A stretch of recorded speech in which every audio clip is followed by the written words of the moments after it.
सूर्य उदय से ठीक पूर्व रात्रि तनिक अधिक गहरी और गाढ़ी हो जाती है। इसी प्रकार एक नए प्रारंभ से पूर्व मन पर, सोच पर, विचारों पर अंधकार छा जाता है। मानव मन जो ठहरा, दुविधा आ ही जाती है। क्या आगे जो होगा वो शुभ होगा?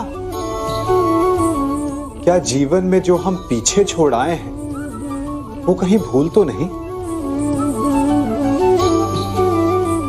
ऐसे में क्या करना चाहिए? केवल एक उपाय, आगे बढ़ें।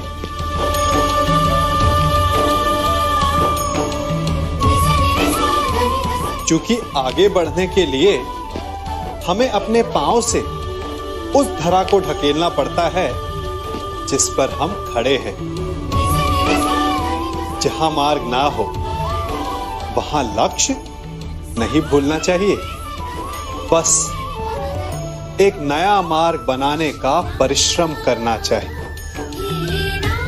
क्योंकि नया मार्ग बना तो लक्ष्य मिलेगा ही, और यदि लक्ष्य नव निर्माण का हुआ तो मार्ग भी बनेगा।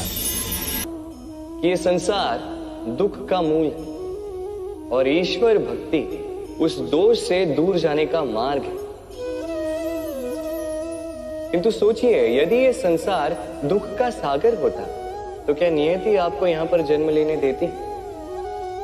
क्या ईश्वर यहां पर अवतार लेते? जब समस्याओं पर हमारा वश नहीं चलता, हम आरोप लगाते हैं इस संसार पर। यहां के लोगों सोचते हैं कि काश मैं यहां पे आया ही ना हो। एक किसान बंजर धरती पर जाता है और अपने परिश्रम से उसे लहलहाते खेत में परिवर्तित करता है। एक दर्जी जिसके पास एक सामान्य सा वस्त्र आता है, अपने परिश्रम से उसे एक सुंदर वेश में परिवर्तित कर देता है। आप भी परिश्रम कीजिए। ये महत्वपूर्ण नहीं है कि आप किस संसार में आए, ये महत्वपूर्ण नहीं है कि आप यहाँ कैसे आए। यदि कुछ महत्वपूर्ण है तो वो ये है कि जब आप गए तब आप इस संसार को कैसा छोड़कर गए। तो ये सोचकर जिए कि जो किसी के लिए नरक है उसे किसी का स्वर्ग बना के निकलोगे तो आपका जीवन और आपका संसार दोनों धन्य हो जाएंगे। हमारे जीवन में समय का बड़ा महत्व है ना? भोर होने पर जब पक्षी चहचहाते तब से लेकर संध्या होने तक और फिर से भोर होने तक हम सब क्या करते हैं? समय का अनुसरण ही तो करते हैं। कोई ये अनुसरण सूर्य घड़ी को देखकर करता है, कोई चंद्र घड़ी को देखकर करता है, तो कोई सूर्योदय के स्थान से लेकर सूर्यास्त के स्थान को देखकर करता है। परंतु इस चक्र को देखकर क्या हम उससे कुछ समझ पाते हैं? नहीं। जो ये देख सकता है वो जानता है कि समय किसी भी पल नहीं रुकता, वो एक क्षण के लिए नहीं ठहरता, वो निरंतर आगे बढ़ता रहता है। इसी कारण किसी भी घटना का प्रभाव समय पर नहीं पड़ता। जिस दिन आप रुकना छोड़ देंगे और निरंतर आगे बढ़ना सीख जाएंगे तो आपका जीवन, सफलता और भाग्य आपकी मुट्ठी में होगा। इस बांसुरी को देख रहे हैं आप?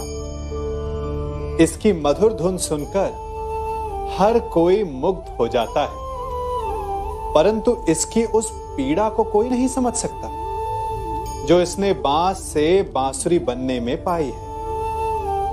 पीड़ा सहकर ही इसमें से सुर निकलते हैं जो मन को शांति देते हैं। इसी प्रकार पत्थर से प्रतिमा को देव रूप बनने में छेनी और हथौड़ी की मार सहनी पड़ती है, तभी उसकी पूजा होती है।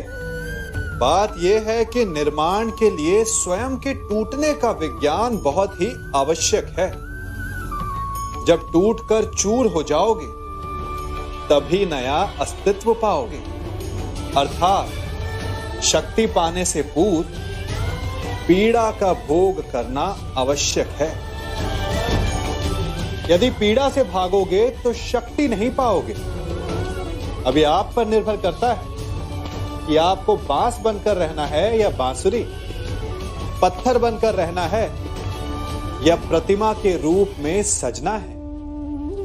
यह निर्णय आपका है।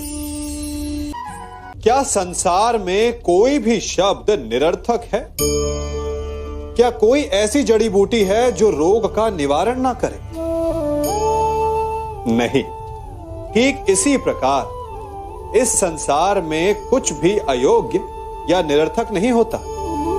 हर एक प्राणी, हर एक वस्तु, हर एक घटना का एक महत्व होता है, एक आवश्यकता होती है। परंतु बड़ा वो निरीक्षक होता है जो उन्हें पहचानता है।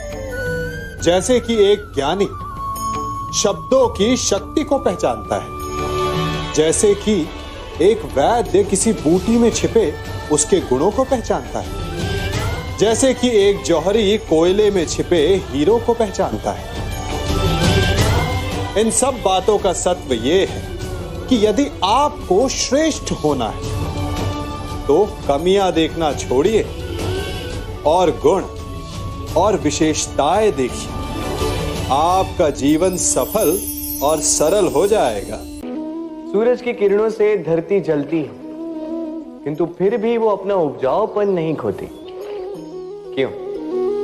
काली ठंडी रातों में ठिठुरते हुए भी केवल एक दीपक को देख के व्यक्ति जीवित रहता है। क्यों? हर और बुराई देखकर भी मनुष्य जाति अब तक अस्तित्व में क्यों? इस क्यों का उत्तर है विश्वास। धरती को विश्वास है कि प्रचंड गर्मी के पश्चात वर्षा आए, इसलिए वो अपना उपजाऊपन नहीं खोती। सूर्य के फिर से उदय होने का विश्वास ही है जो हमें काली ठंडी रातों में जीवित रखता है। विश्वास कि जब पाप सीमा से आगे जाएगा मैं आऊंगा किसी न किसी रूप में। यह विश्वास ही है जो मानवता के अस्तित्व को बनाए रखता है। बोलने के लिए एक पल लगता है, सोचने के लिए कुछ घड़ियां, समझने बैठो तो महीनों बीत जाते हैं और सिद्ध करने जाओ तो जीवन कम पड़ जाता है। स्वयं पर विश्वास रखिए, स्वयं के कर्मों पर विश्वास रखिए, प्रेम पर विश्वास रखिए। जीवन में सुख अवश्य आए और मन प्रसन्न होकर बोलेगा राधे राधे।